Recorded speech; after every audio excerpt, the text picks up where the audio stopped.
আমার বোনের ছেলে যখন শহরে পড়তে আসে তখন আমি তাকে আমার বাড়িতে থাকতে দেই, কারণ আমি বাসায় একাই থাকতাম। আমার বর বাইরে ছিল বলে তার সাথে এই ব্যাপারে কথা বললে সে রাজি হয়ে যায়। আমার বোনের ছেলে আমার অনেক খেয়াল রাখত। বাজার থেকে কোনো কিছু আনার প্রয়োজন হলে সে এনে দিত। একদিন হঠাৎ আমি অসুস্থ হয়ে পড়ি। তখন আমার বোনের ছেলে বলে, এখন তুমি শুধু আরাম করবে। রাতে সে আমাকে দুধ খাওয়ানোর পর ওষুধ খাইয়ে চলে যেত। সকালবেলা ঘুম থেকে উঠলে আমি অনেক শান্তি পেতাম। একদিন আমার পেটে অনেক ব্যথা হতে শুরু করে। ডাক্তারের কাছে গেলে ডাক্তার বলে আমি গর্ভবতী। এই কথা শুনে আমার তো প্রাণ বেরিয়ে যাওয়ার মতো অবস্থা হলো। বন্ধুরা, গল্পটি শুরু করার আগে আপনি যদি আমার এই ছোট চ্যানেলটির নতুন দর্শক হয়ে থাকেন তাহলে চ্যানেলটি সাবস্ক্রাইব করে আমাদের সাথে থাকবেন। ডাক্তার যখন আমাকে বলে আমি গর্ভবতী, তখন আমার মাথায় আকাশ ভেঙে পড়ে। আমি আশ্চর্য হয়ে ডাক্তারের মুখের দিকে তাকিয়ে থাকি। তিনি আমাকে এমন একটা কথা বলেছিলেন, সেটা শোনার পর আমার চিন্তা ভাবনা করার ক্ষমতা হারিয়ে গেছিল। আমার মনে হচ্ছিল আমার উপর পাহাড় ভেঙে পড়েছে। এটা কি করে সম্ভব? আমি এটা মেনে নিতে পারছিলাম না। আমি ডাক্তারকে বলি, নিশ্চয়ই আপনার কোথাও ভুল হচ্ছে, আমার শুধু পেটে ব্যথা করত।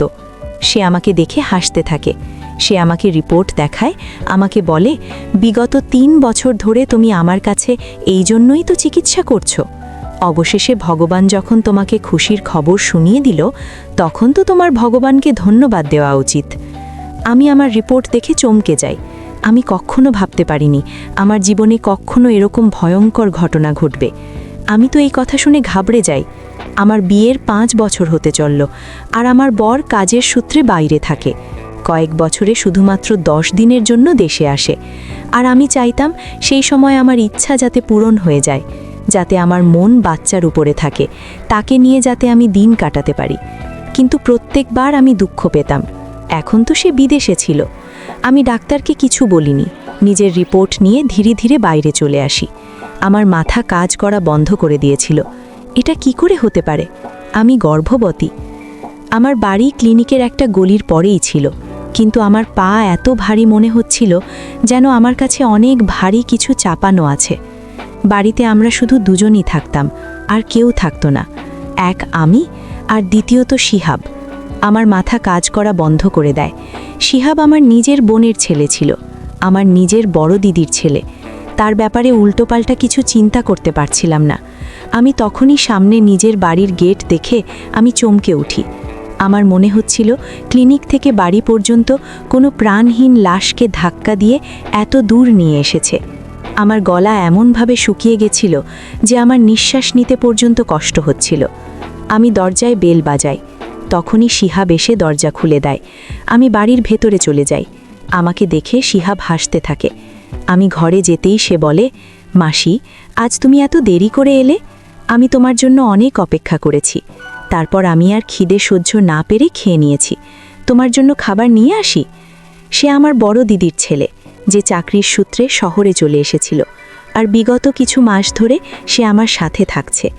আমার স্বামীরও এ ব্যাপারে কোনো আপত্তি ছিল না। শিহাবের ব্যাপারে সে সব কিছু জানত। তাছাড়া সে অনেক খুশি ছিল। সে আমায় খুব একটা চিন্তা করতো না শিহাব ছিল বলে। শিহাব বলল, মাসি, তোমার কি হয়েছে? শিহাবের কথা শুনে আমি চমকে যাই। আমি বললাম, কিছু না, আমার খিদে নেই, মাথায় ব্যথা করছে, আমি নিজের ঘরে যাচ্ছি। এই কথা বলে আমি ঘরে চলে গেলাম। আমি রিপোর্ট টেবিলে রেখে নিজের নিষ্প্রাণ শরীর নিয়ে বসে থাকি। আমার চিন্তা শক্তি শেষ হয়ে গেছিল। শিহাব আমার নিজের বন্ধু ছিল, আমার দিদির ছেলে। আমি তার ব্যাপারে এমন কিছু ভাবতে পারছিলাম না। আমি ভাই বোনদের মধ্যে সব থেকে ছোট ছিলাম, আর দিদির সব থেকে বড়। দিদির যখন বিয়ে হয় আমার বয়স তখন 9 বছর ছিল, আর যখন শিহাবের জন্ম হয় তখন আমার বয়স ছিল 11 বছর। আমার বড় দিদির বাড়িতে অনেক নিয়ম ছিল, তাদের কড়া হুকুম ছিল। তাহলে সব হুকুম শিহাব মেনে চলত, তাকে সবাই পছন্দ করত। কিন্তু আমার কাছে যে রিপোর্ট ছিল তাতে আমার সন্দেহ শিহাবের উপরে হচ্ছিল। আমি আর শিহাব ছাড়া বাড়িতে আর কোনো তৃতীয় ব্যক্তি থাকতো না যার উপর আমার সন্দেহ হবে। আমি মাথায় হাত দিয়ে চুপ করে বসেছিলাম।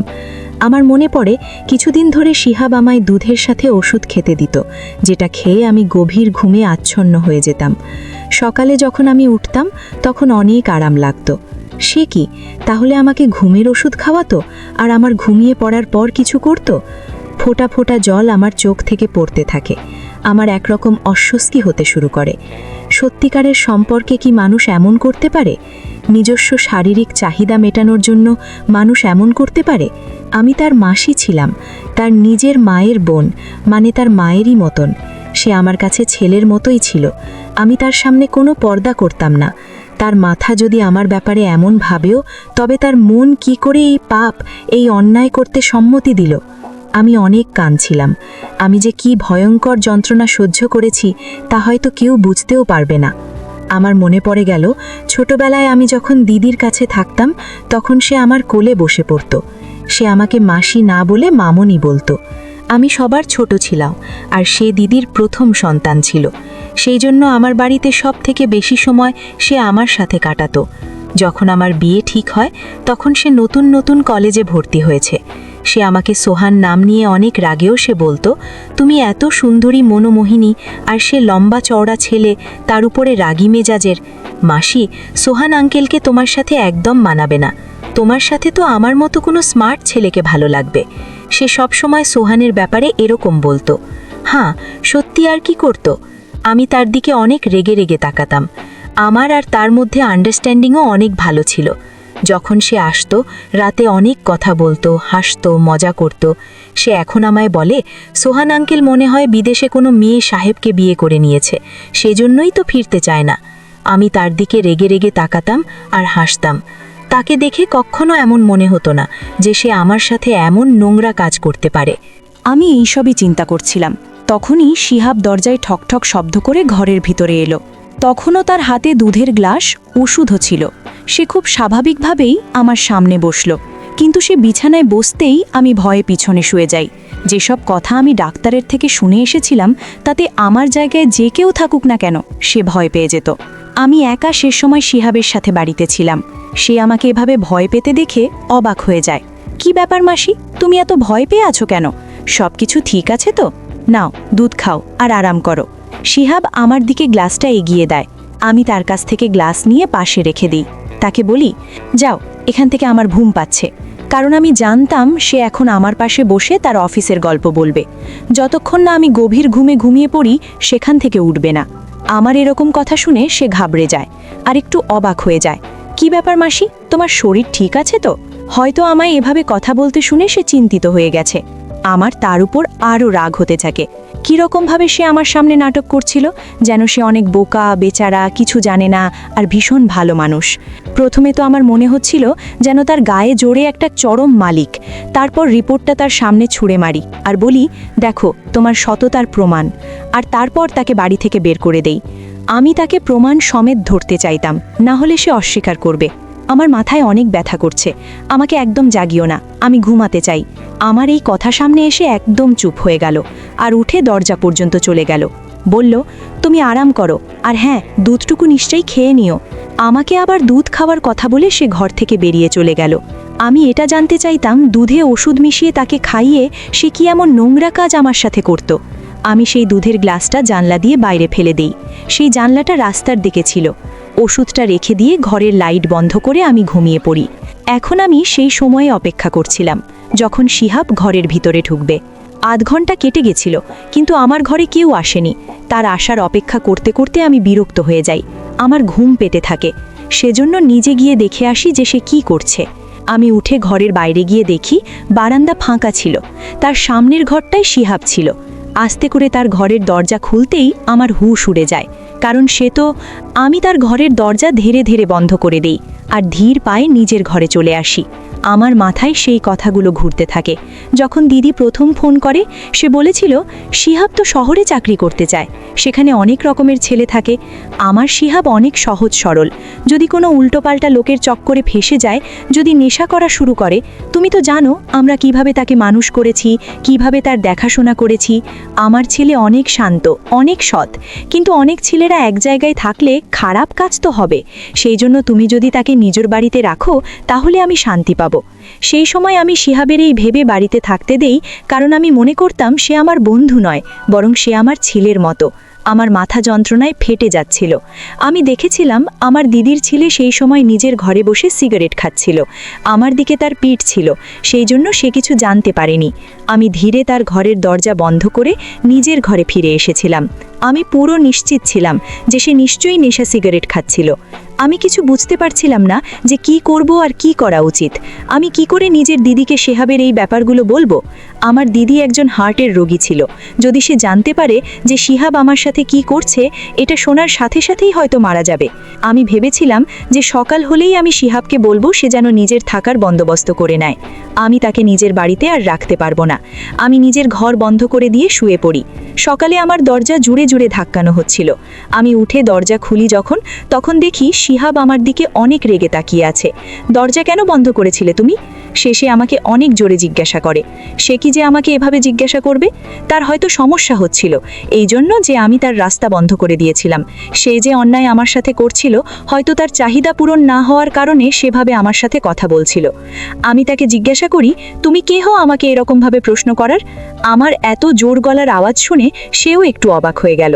তখন সে নরম গলায় বলে, মাসি, রাতে তোমার শরীর ঠিক ছিল না, তাই আমার চিন্তা হচ্ছিল। আমি কখন থেকে দরজার সামনে এসে তোমাকে ডাকছিলাম, কিন্তু যখন তুমি কোনো উত্তর দিচ্ছিলে না, তখন আমার চিন্তা হতে শুরু করে যে না জানি তুমি বেহুশ হয়ে যাওনি। সেই জন্য আমি দরজা খোলার চেষ্টা করি, কিন্তু দরজা বন্ধ ছিল। সেই জন্য আমি চিন্তিত হয়ে যাই। তুমি দয়া করে দরজা লক করো না। তার মিথ্যে নাটক আর আমার জন্য মিথ্যে চিন্তা করা দেখে আমার ভীষণ রাগ হচ্ছিল। আমি কড়াভাবে বলি, তোমাকে আমার জন্য চিন্তা করার কোনো দরকার নেই। এরপর নিজের ঘর থেকে বাইরে চলে যায়। নিজের জন্য জলখাবার বানিয়ে খেয়ে পাশেই এক বান্ধবীর বাড়িতে চলে যায়। আমার পাশের বাড়িতেও আমার বয়সী একজন মেয়ে থাকতো। সে বিবাহিত ছিল। যখনই আমার বর দেশের বাইরে যেত, তখন সে আমার খেয়াল রাখত। আমার তার বন্ধুত্ব অনেক ভালো ছিল। তার বর আমাকে নিজের বোনের মতো দেখত। যখনই সে বাজারে যেত, তখনই আমাকে জিজ্ঞাসা করত, বোন, তোমার জন্য কিছু কিনতে হবে? যদি কিছু আনতে হয় আমাকে বলো। আমি প্রায়ই তাকে বাজার থেকে জিনিস কিনতে দিতাম। যবে থেকে শিহাব আসে, তখন থেকে শিহাব এসব কাজ করত। এখন আমার প্রতিবেশী সীমার সাথেই কাজ ছিল যে আমার বর্জন করতে হবে। এই পাপ আমার জীবন থেকে শেষ করে দেওয়া ছাড়া আমার আর কোনো উপায় ছিল না। আমি এটাই বুঝতে পারছিলাম না যে আমি সীমাকে কি বলবো। না জানি সে আমার ব্যাপারে কি ভাববে, কিন্তু আমার কোনো না কোনো মহিলাকে তো দরকার ছিলই। আমাকে তো কাজটা করতেই হবে, কারণ দিদিকে যদি সত্যিটা বলি তবে সে মেনে নিতে পারবে না। যদি নিজের বরকে এসব কথা বলতাম, তাহলে তো সে আমাকে আর কখনো নিজের বউ বলে মেনে নিত না। আমার সংসার বরবাদ হয়ে যেত। আমি যে কি জায়গায় ফেসে গেছিলাম তা শুধু একমাত্র আমি ভালো করে জানতাম। আমি একজন নতুন লেডি ডাক্তারের কাছে গিয়েছিলাম আর বলেছিলাম যে যদি আমার কাজ ঠিকভাবে করে দেয় তবে তাকে আমি ভালো টাকা দেব। সেই মহিলা ডাক্তার রাজি হয়ে যায়, কিন্তু সেই রাতে আমার সাথে কিছুটা এরকম হয় যা দেখে আমি ক্ষেপে উঠি। আমি রাতে ফিরে শিহাবকে বলি যে আমি তোমাকে আর নিজের বাড়িতে রাখতে চাই না। সেই জন্য সে যেন 1 সপ্তাহের মধ্যে নিজের থাকার বন্দোবস্ত করে নেয়। আমার কথা শুনে সে অবাক হয়ে যায়। মাসি, তুমি এসব কি বলছো? আমি তোমাকে ছেড়ে কোথায় যাব? আমার কোনো ব্যাপার না, আমি কোথাও একটা থেকে যাব, কিন্তু মাসি, তুমি একা কি করে থাকবে? শিহাবের কথা শুনে আমার রাগ হতে শুরু করে। আমি বলি, তুমি আসার আগে আমি একাই থাকতাম। যত তাড়াতাড়ি সম্ভব নিজের জন্য থাকার জায়গা খুঁজে নাও। সে কোনো উত্তর দেয় না, কিন্তু তাকে দেখে চিন্তিত মনে হচ্ছিল। আমি নিজের ঘরে এসে শুয়ে পড়ি। এখন আমি নিজের ঘরের দরজা লক করে রাখতাম। কিছুক্ষণের মধ্যেই আমি ঘুমিয়ে পড়ি। তারপর আমার আর কিছু মনে ছিল না। রাতে যখন চোখ খোলে তখন মনে হচ্ছিল যে আমার পাশে কেউ শুয়ে আছে, কিন্তু আমার ঘরে অনেক অন্ধকার ছিল। এতটাই অন্ধকার ছিল যে আমি সেই মানুষটাকে দেখতে পাচ্ছিলাম না। শুধু এটা মনে হচ্ছিল যে আমার পাশে কেউ শুয়ে আছে। আমি অনেক ভয় পেয়ে গেছিলাম। আমি তাড়াহুড়ো করে কিছু বুঝতে না পেরে চিৎকার করতে থাকি। কিছুক্ষণের মধ্যেই আমার পাশে শুয়ে থাকা মানুষটা উঠে বসে। আমার বিছানা থেকে উঠে যাওয়ার আগেই সেই মানুষ নিজের হাত দিয়ে আমার মুখ চেপে ধরে। এখন তো আমি অনেক চমকে গিয়েছিলাম। আমি নিজেকে বাঁচানোর কোনো কথা চিন্তা করার আগে সে মানুষটা বিছানার পাশে থাকা ল্যাম্প অন করে দেয়। তাকে দেখে তো আমার হুঁশ হারিয়ে যায়। আমার সামনে আমার বর ছিল। কখন বাড়ি আসে সে আমাকে কিছু না জানিয়ে হঠাৎ চলে এসেছিল। সে হাসতে থাকে, বলে, তোমাকে সারপ্রাইজ দেওয়ার ছিল। যখন আমি বাড়ি ফিরি তখন শিহাব দরজা খোলে। সে জানতো আমি এখানে আছি। যখন আমি ঘরে আসি তখন ঘর লক ছিল। তুমি জানো, জানলা দিয়ে আমাকে ভিতরে আসতে হয়েছে। তুমি তো অদ্ভুত। এখানে কি এমন অচেনা ব্যক্তি আছে যে তুমি দরজা লক করেছো? তার কথাই আমি উত্তর দিতাম। সেই সময় আমি মন থেকে অনেক ভেঙে পড়েছিলাম। সেই জন্য সুহানের গলা জড়িয়ে আমি অনেক কাঁদতে থাকি। সে ভেবেছিল যে সেই ছিল না বলে আমি উদাস ছিলাম, সেজন্য এভাবে হঠাৎ তাকে সামনে দেখে কেঁদে দিয়েছি। সত্যিটা অন্য কিছু ছিল। আমি জানতাম আমার উপর দিয়ে কি ঝড় বয়ে যাচ্ছে। সে আমাকে সান্ত্বনা দিতে থাকে। সকালে যখন আমি উঠি তখনও সোহান ঘুমাচ্ছিল। আমি অনেক চিন্তিত ছিলাম। আজ আমাকে ডাক্তারের কাছে অ্যাবর্শন করতে যেতে হবে, কিন্তু সোহানের উপস্থিতিতে এটা সম্ভব নয়। আমি এটা ভেবে চিন্তিত ছিলাম যে সোহানের কাছে কি অজুহাত দেবে, কি করে এই কথাটা লুকাবো। আমি চিন্তিত হয়ে বাইরে বসেছিলাম। তখনই শিহাব রান্নাঘর থেকে বের হয়। সে নিজেরও সকলের জলখাবার বানিয়ে টেবিলে রাখছিল। আমাকে দেখে হাসতে থাকে আর আমাকে জিজ্ঞাসা করে, মাসি, মেশোকে এভাবে হঠাৎ দেখার সারপ্রাইজ পেয়ে কেমন লাগছে? আমার তাকে দেখে ঘৃণা হয় আর তাকে জিজ্ঞাসা করি, তুমি এত নাটকীয় ব্যক্তি কেন? এত ভালো মানুষের অভিনয় কিভাবে করো তুমি? লজ্জা লাগে না তোমার? একদিকে মাসি বলে ডাকো আর অন্যদিকে। আমি এসব দেখে দেখে বিরক্ত হয়ে গেছিলাম। সেই জন্য কোনো কিছু ভাবনা চিন্তা না করেই মুখে যা এসেছিল আমি বলে দিয়েছিলাম। সে এতটাই মিল ছিল, সে তখন আমাকে অবাক হয়ে দেখছিল। আমাকে বলে, মাসি, কি বলছো তুমি? আমি তোমার কথা কিছু বুঝতে পারছি না। আমি এমন কি করেছি যার জন্য তুমি আমার সাথে এভাবে কথা বলছো? শিহাবের কথায় আমি তার দিকে অবাক হয়ে দেখি আর নিজের ঘরে চলে যাই। সোহান তখন ঘুমাচ্ছিল। আলমারি থেকে নিজের রিপোর্ট বের করি আর ঘরের বাইরে চলে আসি। শিহাব টেবিলের পাশে দাঁড়িয়েছিল। আমি সেই রিপোর্ট তার মুখের ওপর ছুঁড়ে মারি আর তার মুখের সাথে ধাক্কা লেগে মাটিতে পড়ে যায়। বলি, এটা পড়ো আর নিজের নোংরা মুখ নিয়ে সোহান ওঠার আগে আমার বাড়ি থেকে বিদায় হয়ে যাও। আমি ওকে রেগে রেগে এই কথাগুলো বলি, কারণ আমি চাইতাম না কোনোভাবে সোহান এই কথা জানতে পারুক। শিহাব রিপোর্টটা মাটি থেকে তুলে খুলে যখনই সে সেই রিপোর্ট পড়ে তখন তার মুখের রং ফিকে হয়ে যায়, তার হুঁশ উড়ে যায়। তার কিছু বলার আগে সোহান বারান্দায় আসছিল। জানি না কিভাবে, কিন্তু সে সোজা শিহাবের কাছে আসছিল। রিপোর্ট তার হাত থেকে নিয়ে পড়তে শুরু করে। সেটা দেখে তো আমার প্রাণ বেরিয়ে যাওয়ার মতো অবস্থা হয়। আমার সংসার নষ্ট হয়ে যাবে। সোহান তো আমাকে তালাক দিয়ে দেবে। আমার খুব বাজেভাবে মাথা ঘুরে যায় আর আমি পড়ে যাই। যখন আমার হুঁশ আসে তখন দেখি আমি হাসপাতালে আসছি। আমার হাত কাঁপছিল আর সোহান আমার দিকে দেখছিল। শিহাবও সেখানে দাঁড়িয়েছিল। আমি সোহানকে দেখে কাঁদতে থাকি। আমি বলি, আমার কোনো দোষ নেই। শিহাব আমাকে ঘুমের ওষুধ দিত। আমি কিছু জানি না। দোহাই, আমাকে তালাক দিও না। আমি তোমাকে অনেক ভালোবাসি। আমি তোমাকে ছাড়া বাঁচতে পারবো না। আমি বিছানায় শুয়ে তার হাত ধরে তার কাছ থেকে ক্ষমা চাইছিলাম। শেষে আমার হাত ধরে বললে, তুমি চিন্তা করো না, আমি তোমাকে ছাড়বো না। আমি আবার নতুন করে তোমার টেস্ট করিয়েছি। তুমি গর্ভবতী। হয়তো অন্য কারো রিপোর্ট তোমার রিপোর্টের সাথে বদলে গিয়েছিল। না তুমি দোষী আর না শিহাবের কোনো দোষ আছে, এরকম কিছু নয়। তুমি তার চরিত্রের উপর সন্দেহ করো না। শুধু রিপোর্টও অদল বদল হয়ে গেছিল। এটা একটা ভুল বোঝাবুঝি হয়েছে। শিহাবের উপর যখন আমার নজর পড়ে তখন সে কাঁদছিল। তার মুখ থেকে কোনো শব্দ বেরোচ্ছিল না। ও শুধু কাঁদছিল।